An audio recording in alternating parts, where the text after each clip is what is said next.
प्यारे विद्यार्थीगण, आज कक्षा 10th का सब्जेक्ट है geography, social science. Social science का एक पार्ट है ज्योग्राफी, और ज्योग्राफी में लेसन है संसाधन एवं विकास। आप देख रहे हैं ये संसाधन एवं विकास, ये आपका चैप्टर है संसाधन एवं विकास। तो संसाधन एवं विकास के बारे में हम लोगों को कुछ जानना है, ये है चैप्टर आपका संसाधन एवं विकास। तो आइए संसाधन एवं विकास के बारे में हम लोग कुछ जानते हैं। तो संसाधन है क्या? सबसे पहले इस बात को हम लोग को जानना है, हमारे आसपास हमारे पर्यावरण में जो पदार्थ उपस्थित है, चाहे वह मृदा हो, जल हो, वायु हो, खनिज संपदा हो, वन संपदा हो, जो भी हमारे पर्यावरण में उपस्थित है, हमारे इन्वायरमेंट में उपस्थित है, हमारे आसपास में उपस्थित है, जिससे हमारी आवश्यकताओं की पूर्ति होती है, जिससे हमारी आवश्यकताओं की पूर्ति होती है। प्रत्येक पदार्थ कुछ न कुछ हमारी आवश्यकताओं को पूर्ति करता है। हमारे दैनिक जीवन में आने वाले आवश्यकताएं, पड़ने वाली आवश्यकताओं की पूर्ति हम अपने आसपास, अपने पर्यावरण में उपस्थित पदार्थ, उपस्थित संसाधन के माध्यम से पूरा करते हैं। और इस संसाधन को प्रयोग में लाने के लिए, इस संसाधन को से उपयोग में लाने के लिए, उपयोग लायक बनाने के लिए हम लोग कुछ क्रियाकलाप करते हैं, कुछ क्रियाकलाप करते हैं। और उस क्रियाकलाप को कैसे करते हैं, आइए थोड़ा सा इस पर हम लोग चर्चा करते हैं। तो देखिए, ये फिगर आप देख रहे होंगे, ये त्रिभुजाकार जो फिगर दिया हुआ है, इसे आप देखिए। इसको मैं थोड़ा सा बड़ा करता हूं आप आसानी से, ताकि इसे देख सकें। इस फिगर को देखिए,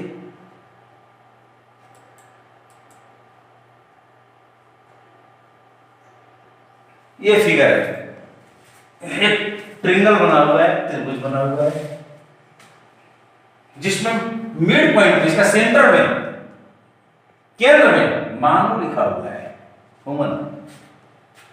आप फिगर में देख रहे होंगे ह्यूमन, और शीर्ष में लिखा हुआ है प्रकृति, नेचर।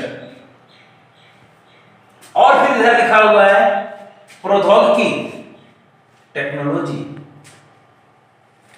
और इधर है संस्थाएं, इंस्टीट्यूट, ऑर्गेनाइजेशन।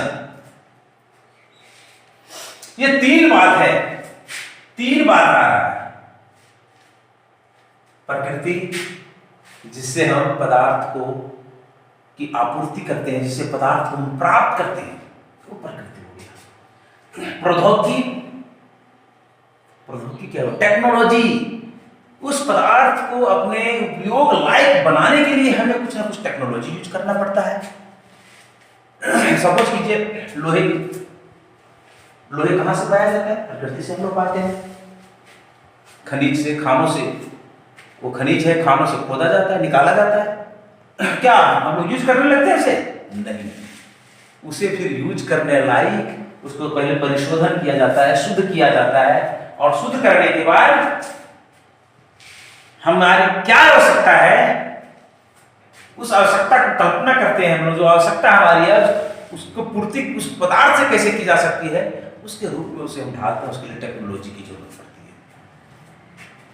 है। समझ किया जाए, ये किसान को एक चपरे की जरूरत है, लोहे से चपरा बनाना है, तो बताइए लोहा पर तो चपरा बनाया नहीं, उसको टेक्नोलॉजी चाहिए, टेक्निक चाहिए। वो चपरा कैसे बनेगा? लोहार चपरे को बनाएगा, लेकिन जब उसको लोहा मिलेगा, सबसे पहले लोहा को शुद्ध करना पड़ेगा। है आप लोहे का दरवाजा बनाते हैं, लोहे का फर्नीचर बनाते हैं,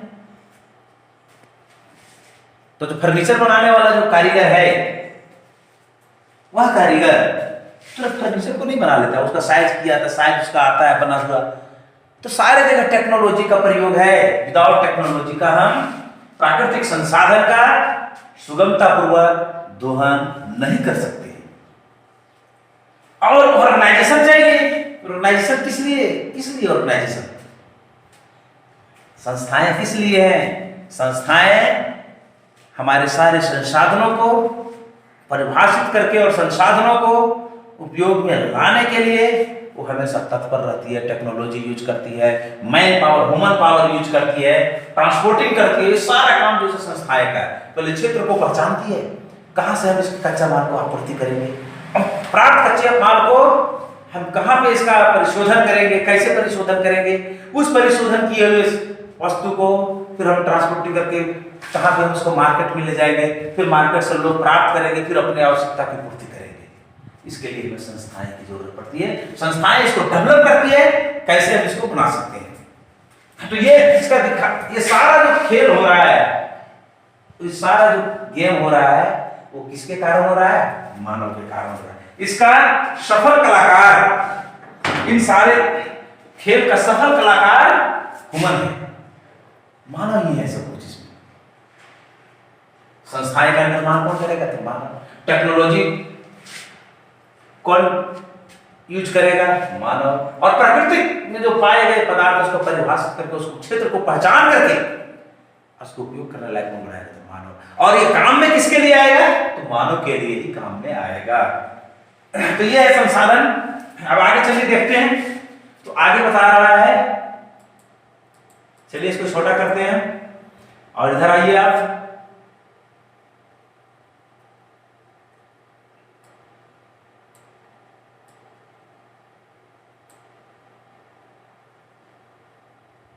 इधर देखिए,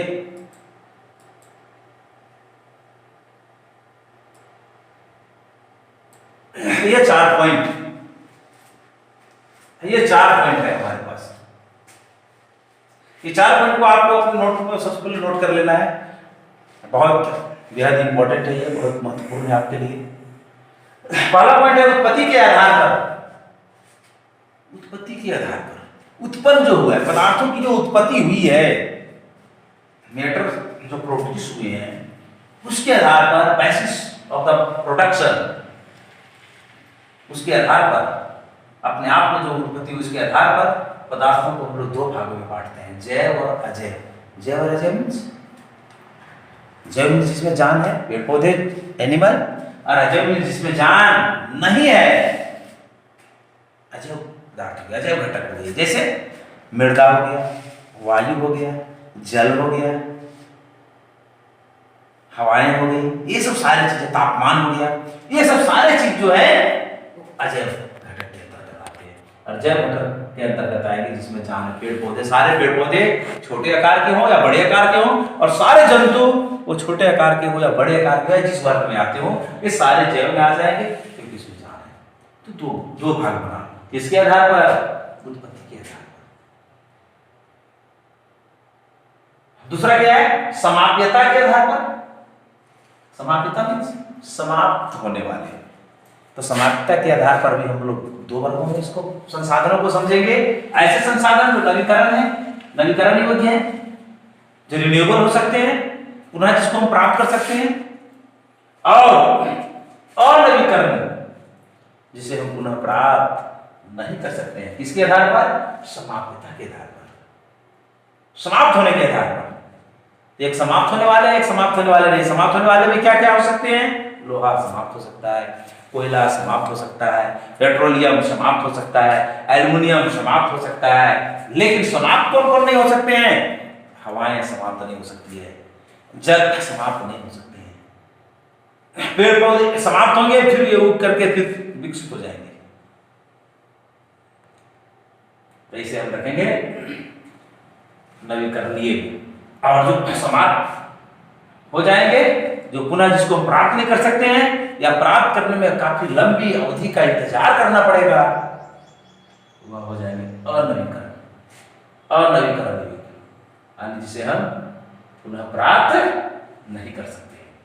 अनवीकरण योग्य 2 नवीकरण योग्य और अनवीकरण योग्य। किसके आधार पर? समाप्तता के आधार पर। 2 पॉइंट हम लोगों ने पढ़ा। तीसरा पॉइंट है स्वामित्व के आधार पर। स्वामित्व मालिकाना, मालिक कौन हो सकता है, किस संपदा का, किस संसाधन का मालिक कौन हो सकता है, उसके आधार पर देखा जाए। उसके आधार पर कौन कौन सा वर्गों में इसको बांटा के रखा गया है। तो पहला है व्यक्तिगत, जैसे आपकी जो व्यक्तिगत संपत्ति है, हमारी जो व्यक्तिगत संपत्ति है, किसी भी व्यक्ति की जो व्यक्तिगत संपत्ति है व्यक्तिगत हो गया। जैसे आप अपना घर बनाए हैं तो आपका व्यक्तिगत हो गया, आप ही केवल रहते हैं, आपके परिवार के सदस्य रहते हैं। उसमें भी आपका एक कमरा होगा वो व्यक्तिगत होगा, जो कि दूसरा का कमरा दूसरा होगा। उसके बाद सामुदायिक, पूरे समुदाय का जो पूरे समुदाय के लोग जो यूज करते हैं। आपके गांव में मान के चलिए कोई भवन है या धर्मशाला है या कुछ बिल्डिंग है, तो पूरे समुदाय के लोग यूज करते हैं, पूरे समुदाय के लोग वहां पर पहुंचते हैं। आपके गांव में मान लीजिए कोई सार्वजनिक स्थल है, शेड बना हुआ है, चबूतरा बना हुआ है, सारे लोग वहां पर जाके बैठते हैं। या सामुदायिक शौचालय बना हुआ है, सारे लोग उसको यूज करते हैं। तो ये हो गया समुदाय। उसके बाद राष्ट्रीय, राष्ट्रीय मतलब क्या, पूरे देश व्यापी, पूरे देश की जो संपत्ति है उसको हम लोग राष्ट्रीय संपत्ति कहते हैं, जिस पर किसी का अधिकार नहीं हो, कोई संस्था का, कोई समुदाय का, किसी भी व्यक्ति का अधिकार नहीं हो, किसी भी समूह का अधिकार नहीं हो, अधिकार पूरे राष्ट्र का हो, पूरे राष्ट्र के लोग जिसको यूज करते हो वह राष्ट्रीय संपदा हो जाएगी, राष्ट्रीय संसाधन हो जाएगी, कहलाएगी। और फिर उसके बाद है अंतरराष्ट्रीय, पूरे वर्ल्ड, जिस पर कोई एक देश का भी अधिकार नहीं, पूरे वर्ल्ड का अधिकार है जिस पर, वह हो जाएगा अंतरराष्ट्रीय। तो इस तरह से स्वामित्व के आधार पर हम संसाधनों को 4 वर्गों में हम बांट रहे हैं, 4 भागों में बांट रहे हैं। हम कौन सा? व्यक्तिगत, पर्सनल, सामुदायिक, कम्युनिटी, राष्ट्रीय नेशनल लेवल पर, अंतरराष्ट्रीय इंटरनेशनल लेवल पर। ये प्रमुख भाग हैं स्वामित्व के आधार। उसके बाद है विकास के स्तर के आधार पर, डेवलपमेंट के स्तर पर, विकास के स्तर के आधार पर क्या क्या हो सकता है? तो कह रहे संभाव्य, विकसित, भंडार और संचित को। संभावी, संभव जो है, संभावना है यहाँ पे कोयले का भंडार है, ये संभावना है यहाँ पे पेट्रोलियम का भंडार है, ये हो गया संभावी, जिसमें हम संभावना करते हैं। और विकसित मतलब जो डेवलप है, जिसका हम दोहन कर रहे हैं, जिसको हम यूज कर रहे हैं और जिससे फायदा ले रहे हैं। और विकसित भंडार और क्या है? संचित कोष। संचित कोष मतलब जो संचित करके रखा हुआ है,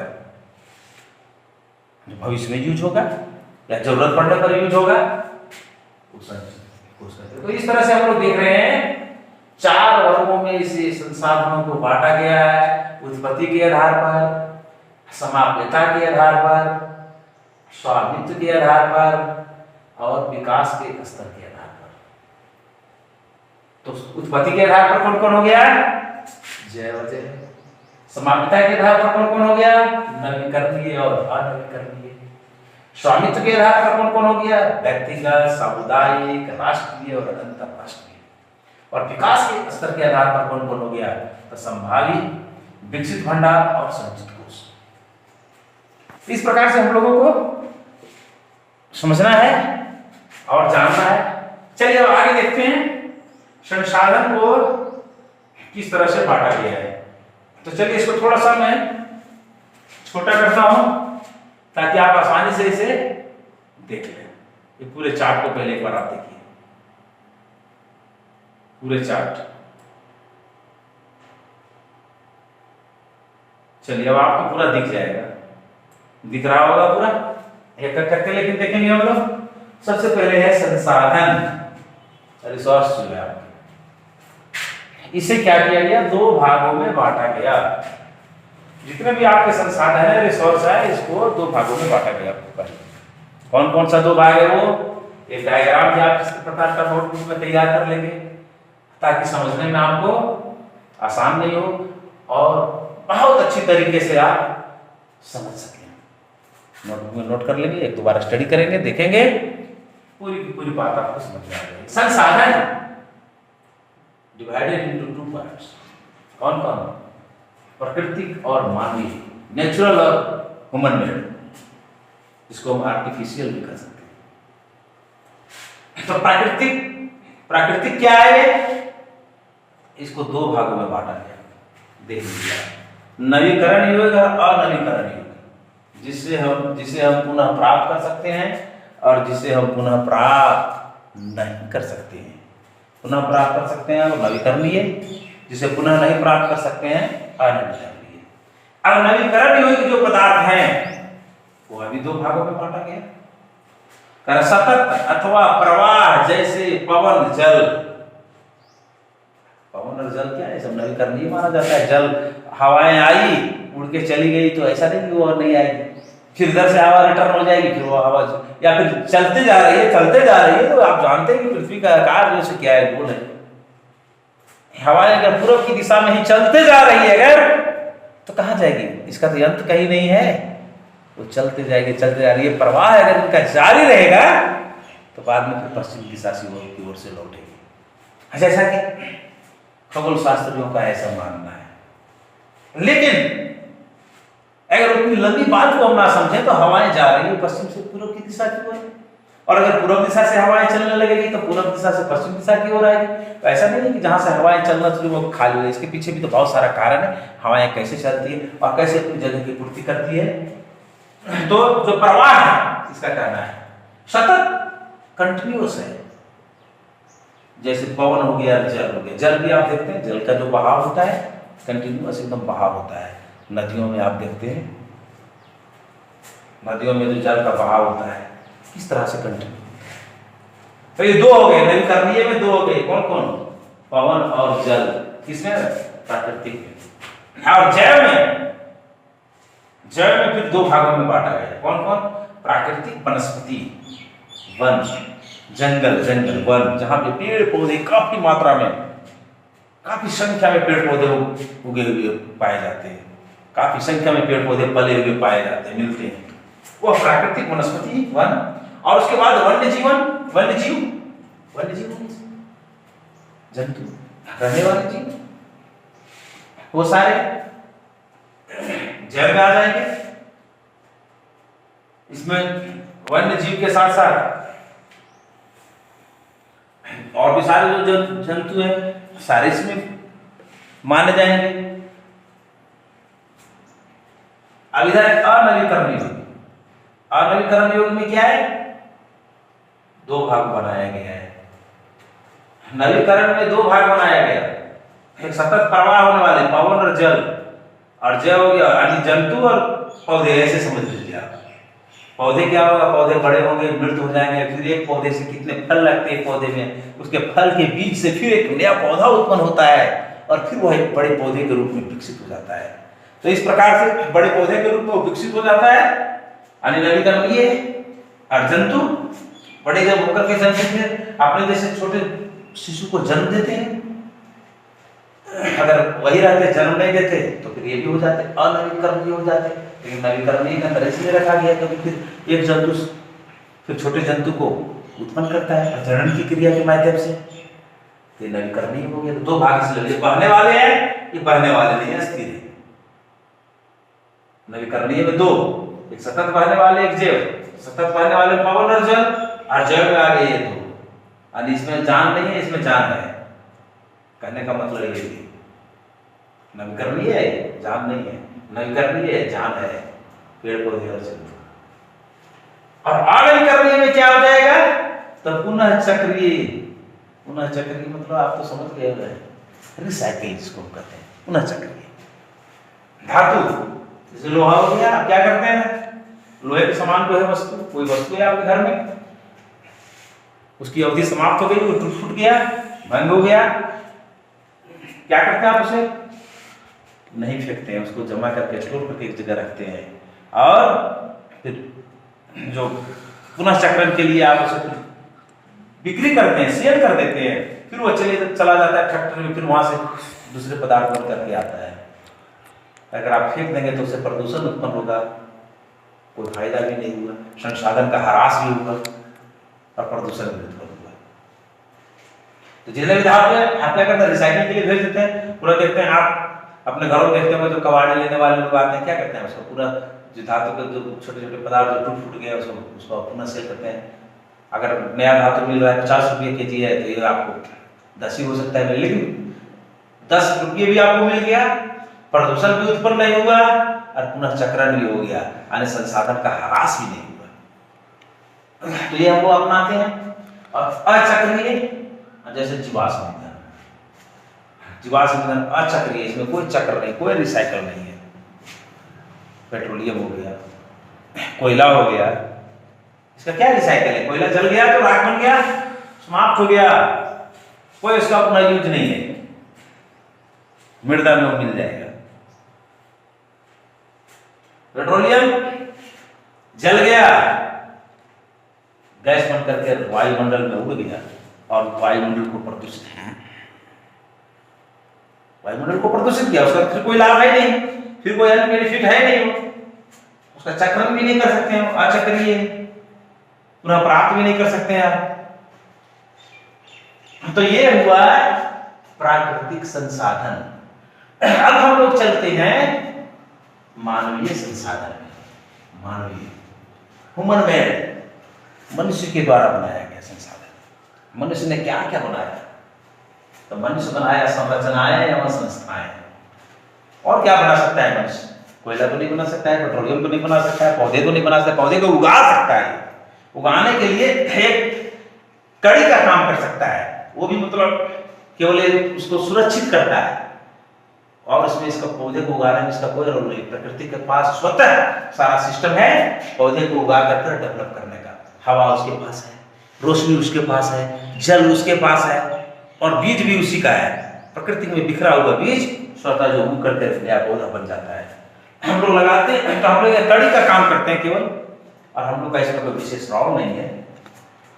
यहाँ पे संरचनाएं और संस्थाएं, संरचनाएं कंस्ट्रक्शन करते हैं, पूरा जरूरत के अनुसार कंस्ट्रक्शन करते हैं, बिल्डिंग बनाते हैं, रोड बनाते हैं, रेल की लाइन बिछाते हैं, डैम बनाते हैं, पुल बनाते हैं, ये सब संरचना करते हैं, कंस्ट्रक्शन करते हैं। सब संसाधन है हमारे उपयोग की चीजें हैं सब। और संस्थाएं का निर्माण करते हैं, विभाग डेवलपमेंट के लिए इसका विभाग बनाते हैं, पेट्रोलियम डेवलपमेंट के लिए एक अलग संस्था काम कर रही है, कोयले के डेवलपमेंट के लिए, उसका उपयोग के लिए, उसका दोहन के लिए या उसके भंडार को सुरक्षित रखने के लिए एक अलग संस्था काम कर रही है। जल के संरक्षण करने के लिए, जल को शुद्ध रखने के लिए, जल को संरक्षित रखने के लिए एक अलग संस्था काम कर रही है। तो ये संस्थाएं का निर्माण करते हैं। ये संस्थाएं जो काम करती है उसको कौन बनाया? उसको मनुष्य बनाया, ह्यूमन बनाया, ह्यूमन के द्वारा बनाए गए संस्थाएं। उसके बाद है मात्रा एवं गुणवत्ता। मात्रा एवं गुणवत्ता, मात्रा एवं गुणवत्ता क्या है? मात्रा अधिक करना, किसी को कम करना, किसी जिसे कौन वांछनीय है कौन अवांछनीय है। हमारे पास संसाधन तो बहुत है, सब संसाधन, लेकिन हमको जरूरत किसका है?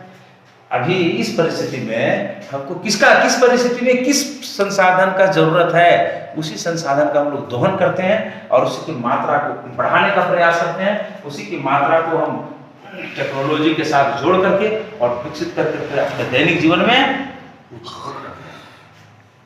और गुणवत्ता, क्वालिटी चाहिए, क्वालिटी फुल हमको चाहिए। तो क्वालिटी कौन बनाएगा? उसका अच्छी क्वालिटी बनाना, ताकि हमारे साथ वो ज्यादा दिन तक टिक सके, उसमें टिकाऊ हो सके।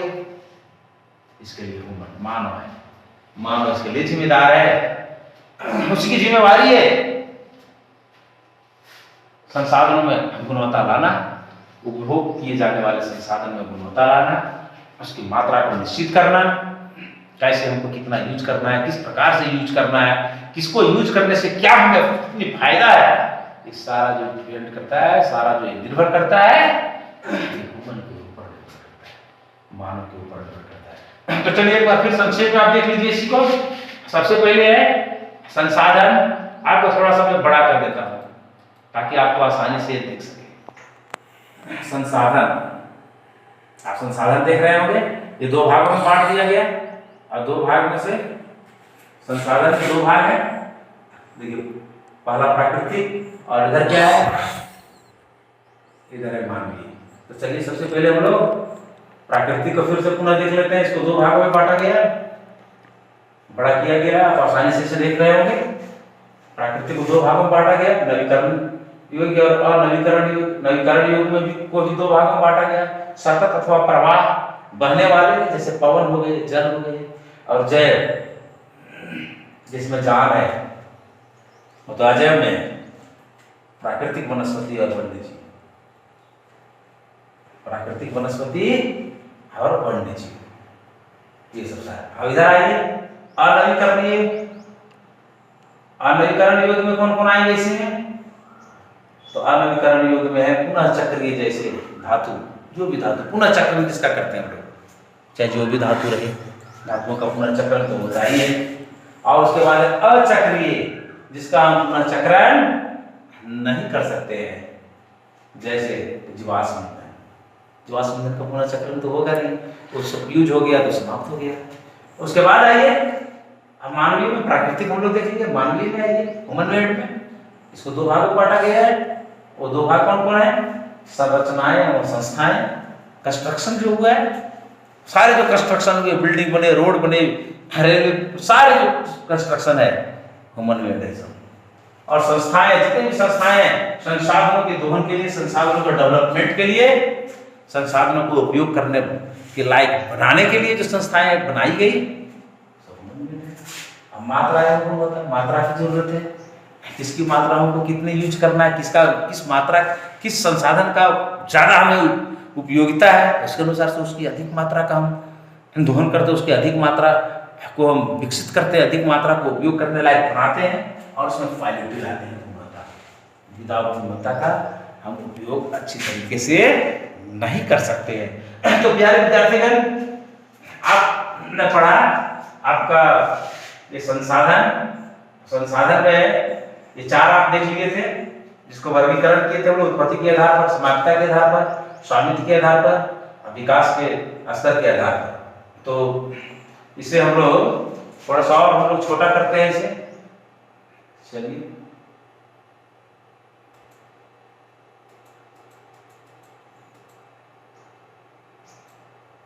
ये आप देख लिए थे ट्रिगर में भौतिक पर्यावरण, जिसको प्रकृति कहते हैं, प्रौद्योगिकी संस्थाएं, और आपका चैप्टर है संसाधन एवं विकास। संसाधन है, फिर उसका विकास करना है, उसका विकास को हम लोगों को देखना है। आज का क्लास में मैं यहीं पे इसको समाप्त करता हूँ। आप अपने बुक को खोलेंगे, आप ज्योग्राफी बुक को खोलिएगा, इसी प्रकार से आपको दिखेगा ये पूरा बुक का